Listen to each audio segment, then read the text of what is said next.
Qu'est-ce que j'ai amené au château de Bosc cette année? Donc c'est la deuxième année où j'amène une sculpture, des sculptures. Ici, c'est des pierres qui viennent du torrent qui passe tout près de là où j'habite. J'habite à l'abbaye de Boscodon. C'est des pierres de Carniole qui sont roulées par le torrent, qui sont sculptées par le temps, les entrechocs, la manière dont elles cheminent parmi les autres pierres. Donc c'est une matière brute que je ramène à l'atelier, une collection de pierres que je ramène à l'atelier, avec la question comment les mettre ensemble, comment les faire exister ensemble, les rassembler. Elles ont été montagnes, elles sont devenues des pierres indépendantes, et là je les remets d'une autre manière ensemble.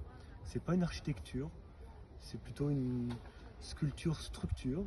Donc les pierres sont percées, et c'est comme une poutre brochée, donc il y a une lame à l'intérieur en acier, crée une tension interne avec l'acier qui les fait tenir ensemble dans une posture limite. Si on est limite de l'équilibre, là je peux la faire, si on regarde, je la fais bouger, voilà, elle hésite d'un côté comme de l'autre.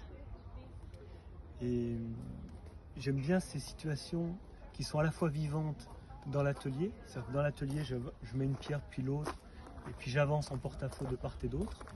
Et puis comment partager cette expérience, je dirais vivante de l'atelier, est-ce qu'elle reste vivante au regard des autres, au regard du public. Voilà, j'aime bien mettre les pierres dans des postures peu habituelles, travailler avec l'idée qu'on a de la pierre, avec l'idée ou